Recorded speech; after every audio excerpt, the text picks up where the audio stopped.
The Secret Seven Society was having its usual weekly meeting down in the old shed at the bottom of the garden belonging to Peter and Janet. Colin, George, Barbara, Pam and Jack and Peter and Janet made the seven. Nobody had anything to report. "This is the 4th week nothing's happened," said Barbara. "It's very dull. I don't see much point in having a secret society if it doesn't solve some mystery or have an adventure." "Well, think one up then," said Peter promptly. "Can't we make up some kind of adventure just to go on with?" said Janet. "What sort?" asked Colin. "Well, I mean, couldn't we dress up as Red Indians and stalk people without their knowing it? We've got some lovely Red Indian clothes, Peter and I." They talked about it for a while. They discovered that between them they had 6 sets of Red Indian clothes. "Well, I know what we'll do then," said George. "We'll dress up and go off to Little Thicket. We'll split into 2 parties and we'll see which party can stalk and catch Colin, because he's the only one without a Red Indian dress. Now that'll be fun." "I don't much want to be stalked by all 6 of you," said Colin. "It's only a game," said Janet. "Don't be silly." "Well, all right," replied Colin, "but no tying me to trees and shooting off arrows at me." Soon everyone had got their Red Indian suits and headdresses and were all dressing up.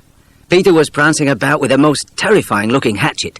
Fortunately, it was only made of wood. They'd all painted their faces in weird patterns except Colin, and really did look a very fierce collection of Indians indeed.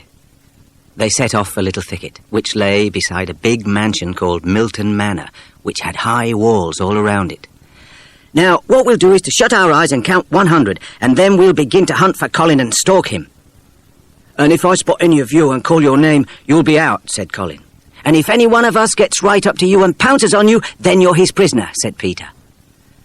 Little Thicket was a mixture of heather and bushes, and big and little trees.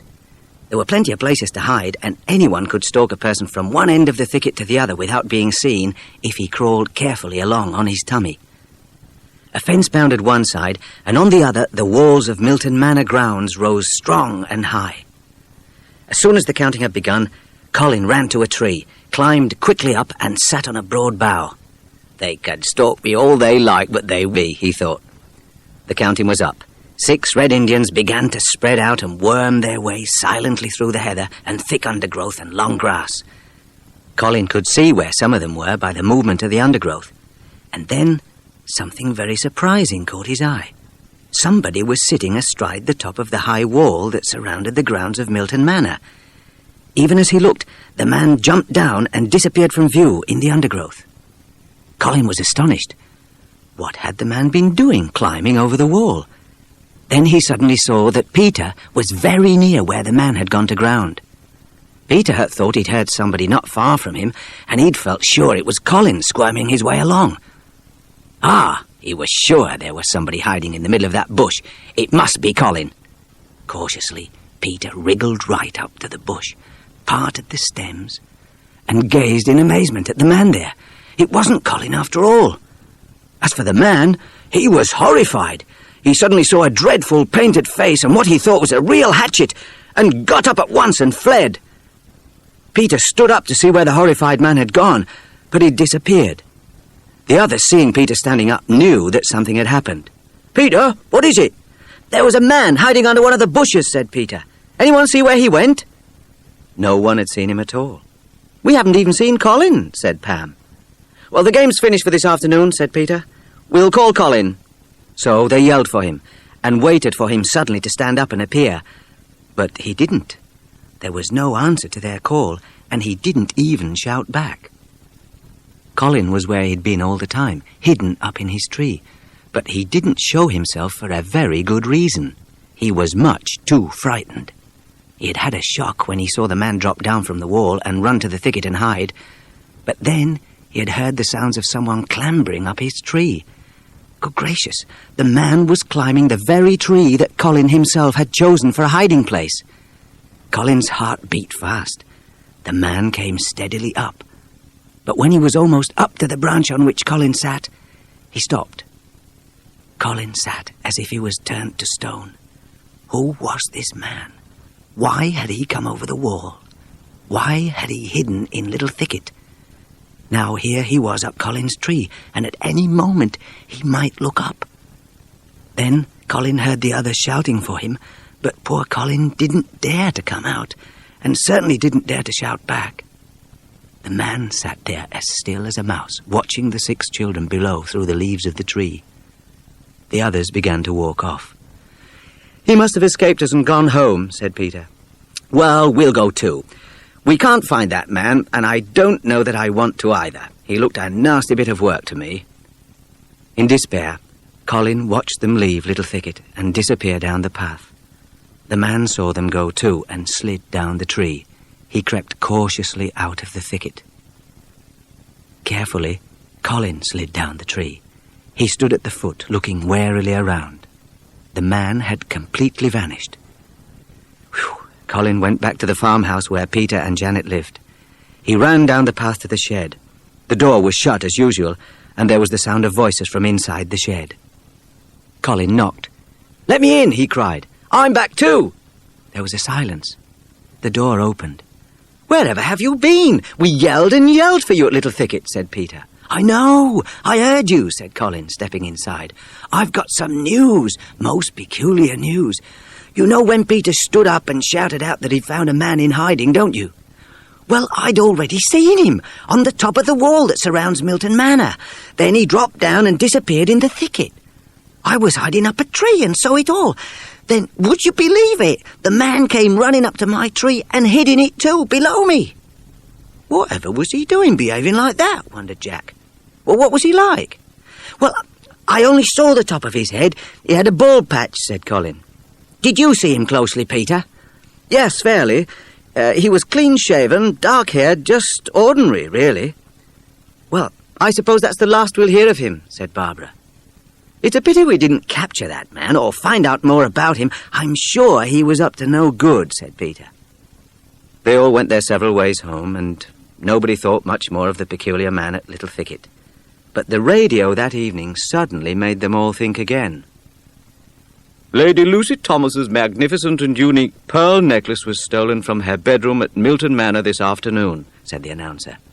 "Nobody saw the thief, and he got away in safety." Peter and Janet sprang up at once. "That's the man we saw," yelled Peter. "Call a meeting of the Secret Seven for tomorrow, Janet. This is an adventure." Next day, at 9:30, the society met. "This is a really important meeting today," said Peter. "It said on the radio last night that a thief had got into Lady Lucy Thomas's bedroom and taken her magnificent pearl necklace." "It must have been the man you and Colin saw," said Pam. "I'm sure of it," said Peter. "Now, if only we can find that man, and if only we can find the necklace too, that would be a fine feather in the cap of the Secret Seven." "But how can we find him?" asked Barbara. "Only you and Colin saw him, Peter, and then just for a moment." "And I only saw the top of his head," said Colin. "Oughtn't we to tell the police?" asked George. "I think we ought," said Peter, considering the matter carefully. "Let's go down to the police station now," said George. "Won't the inspector be surprised when we march in, all 7 of us?" They left the shed and went down to the town. They trooped up the steps of the police station, much to the astonishment of the young policeman inside. Can we see the inspector?" asked Peter. "We've got some news for him about the thief that stole Lady Lucy's necklace." The inspector came out of his room, and Peter explained everything to him. "We just came to say we saw the thief climb over the wall of Milton Manor yesterday," he said. "He hid in a bush first, and then in a tree where Colin was hiding. But that's about all we know." The inspector soon got every single detail from the 7, and he looked very pleased. "What beats me is how the thief climbed that enormous wall," he said. "He must be able to climb like a cat. There was no ladder used. Well, Secret Seven, there's nothing much you can do, I'm afraid, except keep your eyes open in case you see this man again." The 7 decided to go back to Little Thicket and took Scamper the spaniel with them. "Now, where exactly did you say that the man climbed over?" Peter asked Colin. "Well, between that holly tree and the little oak. I'm pretty certain it was there," answered Colin. The wall was at least 10 feet high. How could anyone climb a wall like that without even a ladder? "Let's ask the gardener if we can go into the... He's a friend of our cowman and he knows me," said Peter. "We might find a footprint." The children went round to the gates and called to the gardener who was working inside the front garden. "Could we come in?" asked Peter. "It's about that thief. We saw him climb over the wall." The gardener opened the gates. "Beats me how that thief climbed these walls. I was working here in the front garden all yesterday afternoon, and if he'd come in at the gates, I'd have seen him."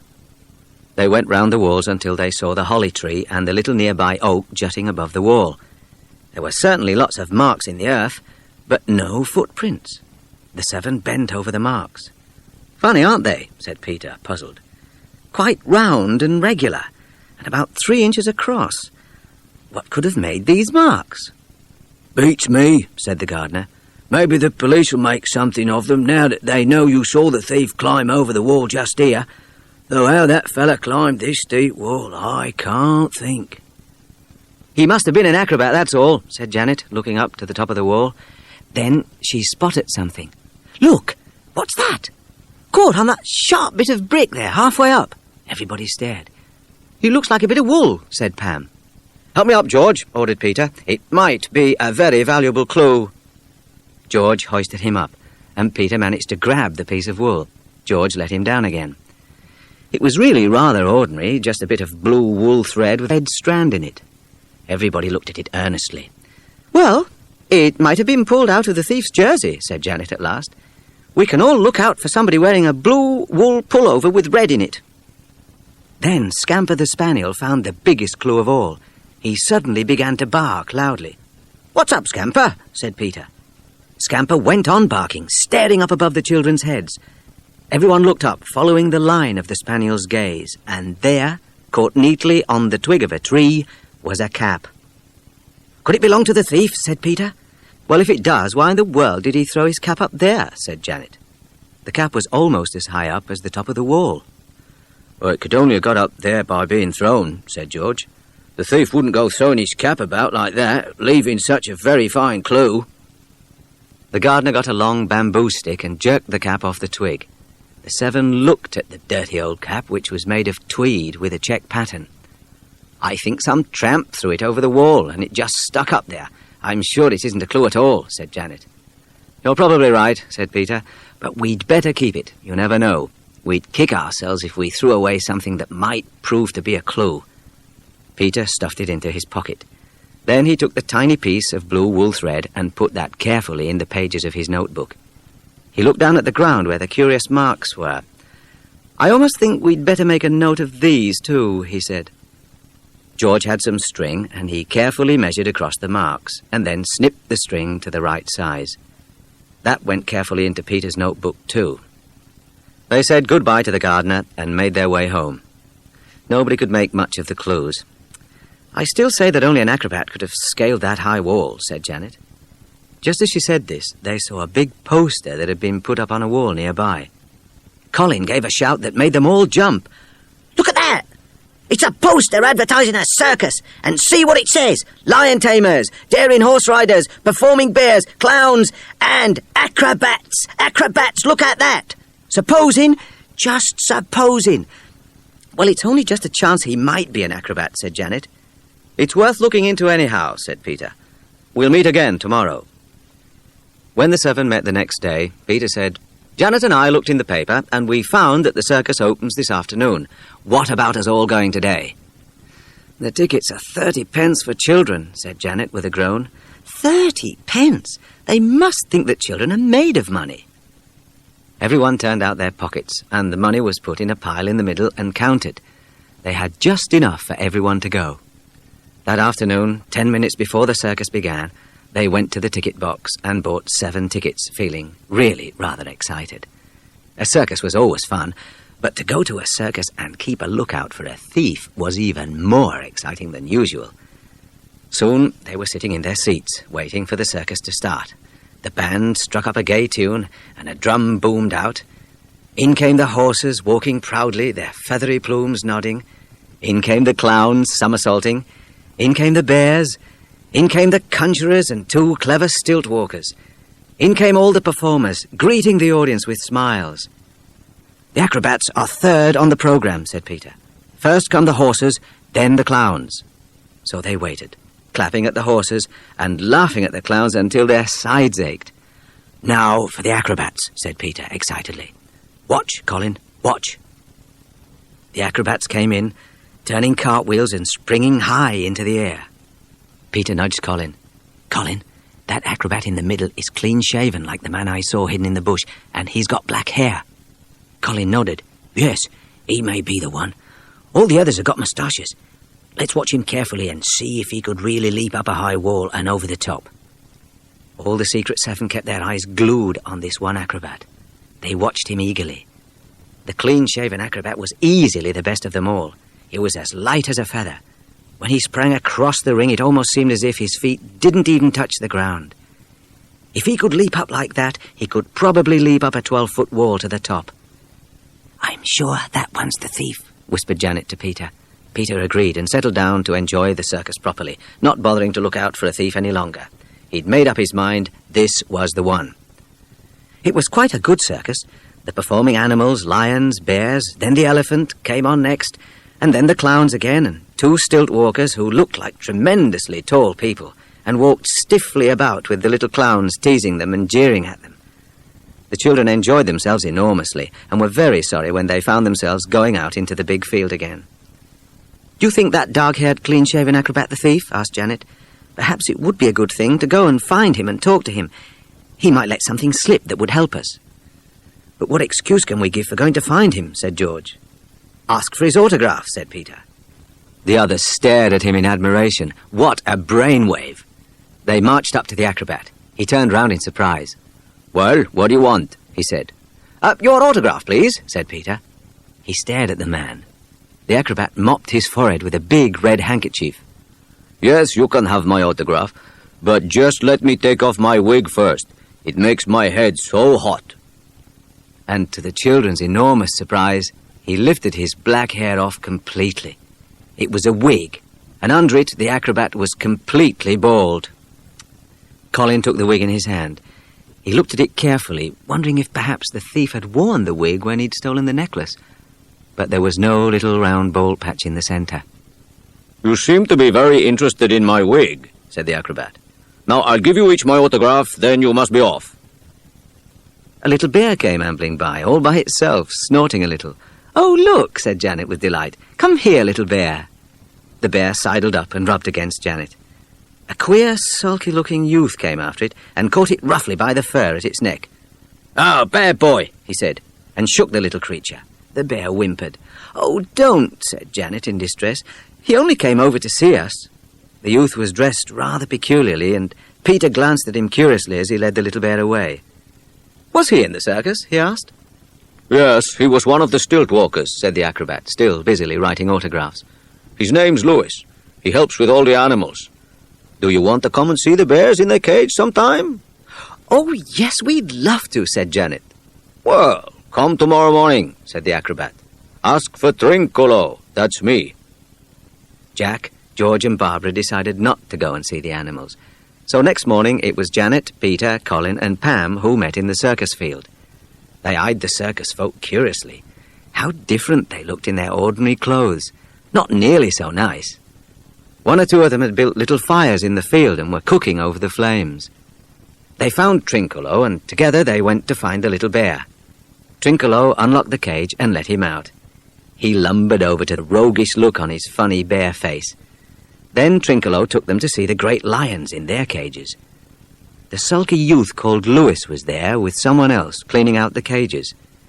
The other man in the cage grinned at the staring children. "Here, you, Louis! Fill the water trough again. The water's filthy," he said.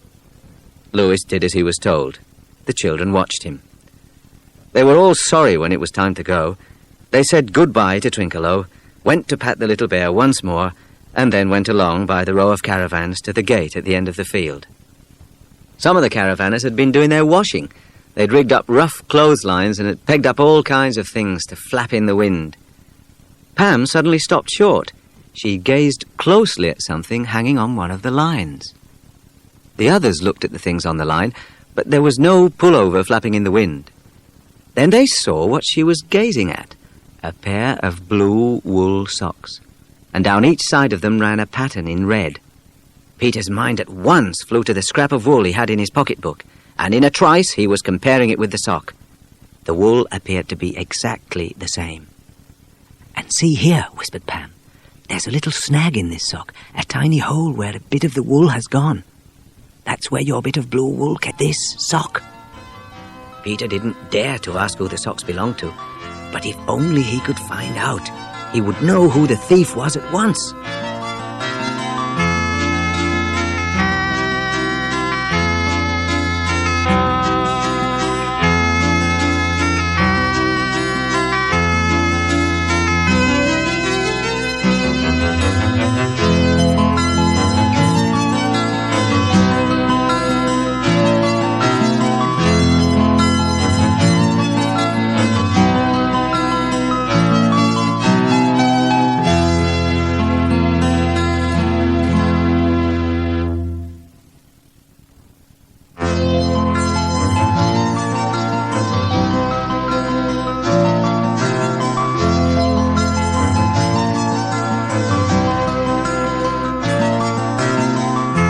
Raced back to the farmhouse, longing to discuss what to do next. And down in the shed, patiently waiting for them, were Jack, George and Barbara. They didn't even give the others a chance to tell about the socks. Peter, Janet, you know those queer round marks we saw on the inside of the wall? Well, we found some more, exactly like them, said Jack. Where? Asked Peter. In a muddy patch near Old Chimney Cottage, said Jack. And do you know who lives at Chimney Cottage? Asked Barbara. It's One-Leg William. He's got a wooden leg, and when he walks in the mud with it, it leaves round marks, like the marks we saw on the other side of the wall. The marks weren't exactly the same, though, said Jack. They were about an inch smaller. Is there another man with a wooden leg in the district? Asked George. One whose leg might be wider and fit the marks. Everyone thought hard, but nobody could think of another man with a wooden leg. Well, no one-legged man could possibly be the thief, said Peter. He couldn't have climbed over the wall for a start, and besides, the thief wore a pair of socks, and that means 2 legs. How do you know he wore socks? Asked Barbara, astonished. They told her about the socks they'd seen on the line in the circus field. Barbara thought hard. Well, I expect the thief was a 2-legged man with socks, but perhaps a one-legged man could have been there to help him in some way. We know the thief's socks, but we don't know him, said Janet. This mystery is getting more mysterious than ever. Right, said Peter. We shall have to go back tomorrow and try to trace those socks. Next day, the Secret 7 were in the circus field again. They wandered cautiously over to the clothesline. The socks were gone.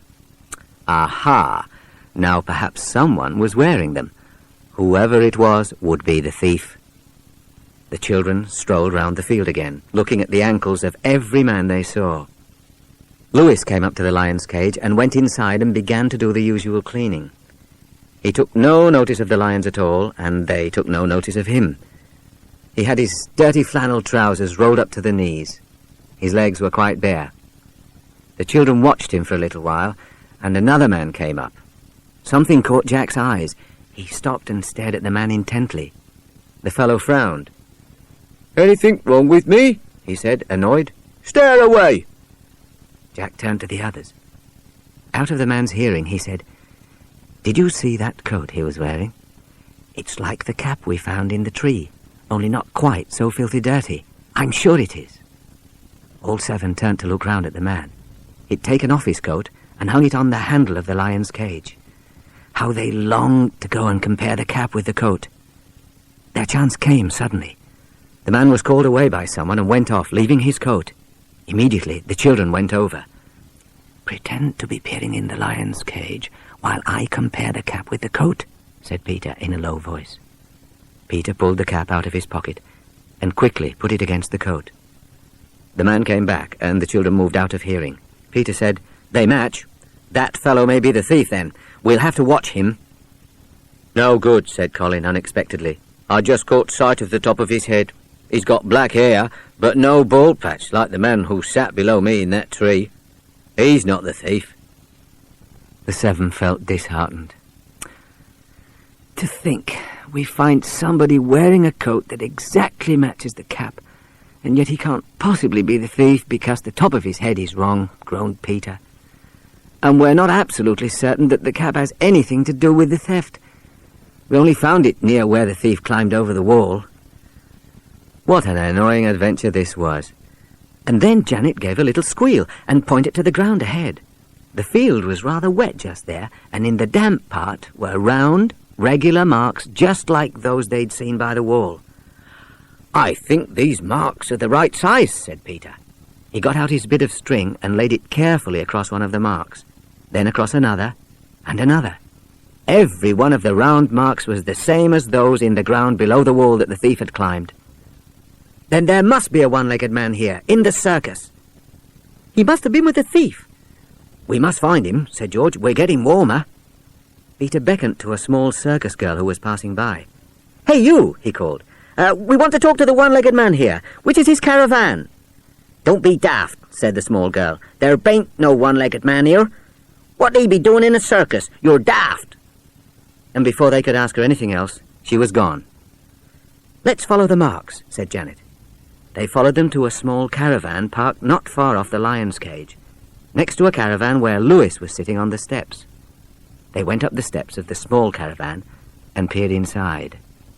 It seemed to be full of odds and ends of circus properties. A stone skidded near them and made them jump. "You clear off! Peeping and prying where you've no business to be!" shouted Lewis, and picked up another stone. "Do you hear me? Clear off!" The 7 went hurriedly out of the circus field.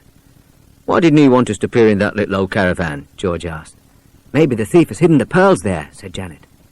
Peter stared at her and thought hard. "Do you know, you might be right. Colin and I will go to tonight's performance of the circus, but we'll slip out at half-time when all the performers are in the ring, and we'll see if those pearls are hidden there.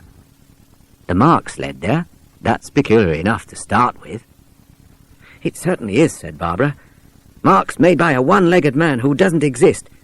It's all like a jigsaw puzzle." "Yes," said Pam. "A bit of blue wool belonging to socks we saw on the line. A tweed cap matches a coat worn by someone we know isn't the thief. Queer marks that turn up everywhere and don't tell us anything." "Come on, let's go home," said Peter. "Colin and I will meet tonight and go to the circus. Bring a torch, Colin. Golly, suppose we found the pearls hidden in that old caravan." That night, the 2 boys went into the big tent and found seats near the back, so that they could easily slip out unnoticed. They sat down and waited for the show to begin. It really was very good. The boys were quite sorry to slip out before the show was over. It was dark in the circus field as they made their way cautiously towards the caravan. They didn't dare to put on their torches in case someone saw them. "Come on," whispered Peter. "It's all clear. The door isn't locked either." The 2 boys crept into the caravan. Very cautiously, shading the beam with their hands, they switched on their torches. They got a dreadful shock at once. They were in the wrong caravan. This was a caravan that people lived in. "Get out quickly," said Peter. But even as he spoke, they heard voices outside. Then someone came up the step. "Quick, hide under that bunk. And I'll hide under this," whispered Peter in a panic. They crawled underneath and waited there, trembling. 2 men came into the caravan. 1 lit a lamp. Each sat down on a bunk. Peter could see nothing of them but their faces. He stiffened suddenly. The man on the bunk opposite had pulled up his trouser legs, and there were the blue socks with the faint red lines running down each side. "I'm clearing out tonight," said one man. "I'm scared the police will come along sooner or later about that last job." The man with the socks said, "Let me know when it's safe to bring you the pearls." "Sure they'll be all right?" asked the other man. The man with the socks laughed and said a most peculiar thing. "The lions will see to that," he said. "You can say I'm feeling too sick to go on again in the ring tonight," said the first man. "I'll go now. Get the horse, will you?" The man with the socks went down the steps. Peter and Colin longed for the other fella to go too, but he didn't. There were sounds outside of a horse being put between the shafts. Then the man with the socks called up the steps. "All set. Come on out then and drive. I'll see you later." The second man went out of the caravan. To the boys' intense dismay, he locked the door. Then he went to the front of the van, climbed up, clicked to the horses, and it ambled off over the field, taking the boys with them. "We've learnt a lot," said Colin, crawling out. "We know the pearls are somewhere in the circus. What do you mean about the lions?" "Perhaps he's put them in the lion's cage and hidden them somewhere there," said Peter. "Here, we'll have to escape somehow," said Colin desperately. The boys peeped cautiously out of the window at the front. Peter whispered to Colin, Look, that fellow who's driving the caravan has got on the tweed coat that matches the old cap we found up in the tree. It must be the fellow we saw painting the outside of the lion's cage. Yeah, and probably the thief borrowed his cap to wear, seeing as they live in the same caravan, said Colin. Trying to open the window, Colin made a noise, and the driver looked back sharply into the van. He caught sight of the face of one of the boys, stopped the horse, jumped down, and ran round to the back of the van. "Now where for it?" said Peter in despair. "Hide, quickly, Colin." The man opened the caravan door and turned on a torch. He was certain someone was there. He pulled aside the draperies that hung over the side of the bunk where Peter was hiding. He shouted angrily and dragged poor Peter out, shaking him so hard that the boy yelled. Colin came out to his rescue. "So there are two of you," said the man. "What you doing here?" We came in by mistake. We wanted to get into another van, but in the dark we missed our way," said Peter. "I'm going to give each of you a good hiding. That'll teach you to get into other people's caravans," said the man angrily. Suddenly, Colin kicked up at the torch. It jerked into the air and fell onto the floor with a crash. The bulb was broken. The caravan was in darkness. "Quick, Peter! Let's go for his legs!" yelled Colin. But in the darkness, he missed his step and fell out of the door, landing with a bump on the road below. Peter dived to get hold of the man's legs and caught one of them. The man hit out and then staggered and fell. Peter wriggled away, half fell down the steps and rolled into the hedge. The horse took fright and galloped off down the road with the caravan swinging behind it in a most alarming manner, with the man still inside. Colin and Peter set off down the road as fast as they could. "Well, we've learnt quite a bit," said Peter as they ran. "We know the thief is wearing those socks now, even if we still don't know who he is. Funny thing is, I seem to know his voice. Should we slip into the field again and just have a quick squint around for the man who's wearing the socks? I feel as if I simply must find out who he is," said Peter. Colin didn't want to. He'd had enough adventure for one night, but he said he would wait for Peter outside the gate. So Peter slipped over the fence. The show was over, and the circus folk were now having their supper by the light from lanterns and fires. Peter saw some children playing together. Peter saw that one was walking on stilts, just as the stilt walkers did in the ring. Then Peter stared at something showing on the ground. Where the child had walked, her stilts had left peculiar marks pitted in the ground, regular, round marks, just like the ones by the wall round Milton Manor. He ran over to where Colin was waiting for him. "I've discovered something exciting," he said. "I know what makes those peculiar round marks, and they're nothing to do with a one-legged man." "What makes them then?" asked Colin, surprised. "Stilts," said Peter. "The thief was on stilts, so that he could easily get over that high wall." "But how did he do it?" said Colin, puzzled. "We'll think about it and have a meeting tomorrow morning. I'll send round for the others first thing. I haven't quite worked out how the thief did climb over the wall with stilts." Next morning at the meeting, Pam asked eagerly, "What happened last night? Did you find the pearls? Do you know who the thief is?" "We didn't find the pearls, but we know everything else. Come on up to Little Thicket, and I'll show you exactly how the thief got over that wall," said Peter, suddenly deciding that that would be a very interesting way of fitting all the bits of the jigsaw together. They walked over to the big gates of Milton Manor. The gardener was there again, working in the front beds of the drive. "May we come in again?" shouted Peter. He opened the gates, grinning. "Discovered anything yet?" "Yes, lots," said Peter. "Come along with us and I'll tell you." "Right, but I'll just let this car in at the gate first," he replied, as a big black car hooted outside. The children soon came to the place where they'd been before. "Now look," said Peter. "This is what happened. The thief was a stilt walker, so all he had to do was to come to the outside of this wall, lean on the top, take his feet from the stilts and sit on the wall. He then draws his stilts over the wall and uses them on this soft ground. Then he gets into the house, takes the pearls, and comes back to the wall," said Peter. Up he gets on his stilts again and walks to the wall. And as he clambers onto the wall, his cap catches a high branch of a tree. He doesn't want to waste time getting it back. He catches one of his socks on that sharp piece of brick. Then he's up on the top of the wall, and down he jumps on the other side. "Which I heard him do," said Colin. "But Peter, he had no stilts when I saw him. What did he do with them?" "He must have flung them into a thick bush somewhere to hide them." "Holly bush," said Colin, pointing over the wall. "That will be safe. People don't go messing about with holly because it's too prickly." They all went round to the other side of the wall at top speed. They peered into the holly bush. There, pushed right into the very thickest part, were 2 long stilts. The boys pulled them out.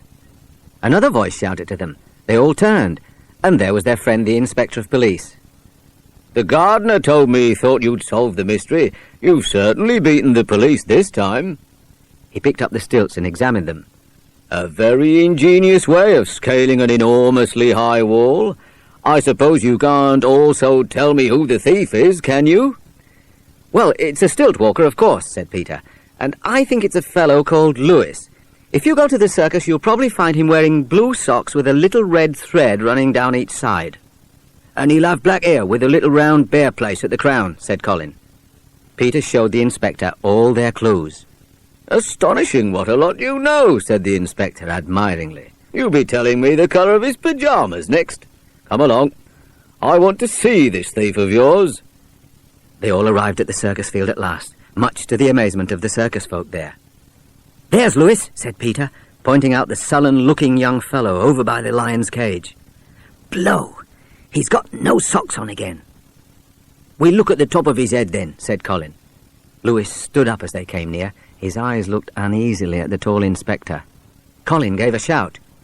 "That's him, all right. See the bare round patch at the crown of his head, just like I saw when I was up in the tree." "Ah, good," said the inspector. He turned to Lewis. "Now, young fellow, I have one thing to say to you. Where are the pearls?" Lewis stared at them all sullenly. "You're mad," he said. "I don't know nothing about pearls, never did." "Oh, yes, you do," said the inspector. "We know all about you, Lewis. You took your stilts to get over the high wall that goes round Milton Manor. You got the pearls and came back." "I don't know what you're talking about," mumbled Lewis sulkily, but he'd gone very pale. "I'll refresh your memory then," said the inspector. "You left stilt marks behind you, and a cap on a high branch, and a bit of wool from one of your socks, and your stilts. Now, where are those pearls?" "Find them yourself," said. "Maybe my brother's gone off with them in a caravan." "But he left the pearls here. He said so," said Peter suddenly. "I was in the caravan when you were talking together." Lewis gave Peter a startled and furious glance. He said nothing. "And you said the pearls would be safe with the lions," said Peter. The inspector called for the lion keeper and ordered him to search the lion's cage. "Search for loose boards or anywhere that pearls could be hidden," the inspector told him. The lion keeper unlocked the cage and the lions watched him come in.